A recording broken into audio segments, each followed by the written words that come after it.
ඔහෙලට පේනවයි ගාලු කොටුවට මාළු පාන් වැස්සක් වැටිලා. මක්කයි අපි දැන් කරන්නේ? ඒ විතරක්ද? ලොකුම ලොකු රෝල්ස් වැස්සකුත් වැටෙන ගමන් තියෙන්නේ. අද නම් දකුණේ අයට ෂෝට් ඊට්ස් කන්න පුළුවන් බඩ පැලෙන කල්ම. යාළුවනේ මම දැන් ඉන්නේ හික්කඩුව බීච් එකේ. මෙතන තත්ත්වය නම් සෑහෙන වෙනස්. පේනවනේ මට පිටිපස්සෙන් තියෙන පේස්ට්‍රි කන්ද. අපි ටිකක් එතනට ගිහින් බලමු. මම දැන් එන්නේ ඒ පේස්ට්‍රි කන්ද ළඟ. අපි මෙතනින් ටිකක් කාලම් බලමු. මම දැන් ඉන්නේ කොග්ගල. ඔයාලට පේනවද සෑහෙන ලොකු උළුන්දු වඩේ එකක් අර දූපතට වැටලා තියෙනවා.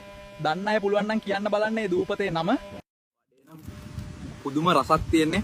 කොච්චර කෑවත් එපා වෙන්නේ නැහැ. මම දැන් මාතර යන ගමන් ඉන්නේ. මේ පැත්තට එළවලු රොටි වැස්සක් වැහලා තියෙන්නේ. මේ පේනවනේ කෝච්චිය ඇතුළෙත් එළවලු රොටි. කෝච්චිය උඩට එළවලු රොටි වගේක් පෙරලිලා මගදී නැවතුණා. මෙතන ඉඳන් පයින් තමයි යන්න වෙන්නේ. මේ පේස්ට්‍රි නම් පුදුම රසක් තියෙන්නේ. ඇතුලේ තියෙන කරි එක හදලා තියෙන්නේ සුපිරිම කුළුබඩු එකතු කරලා.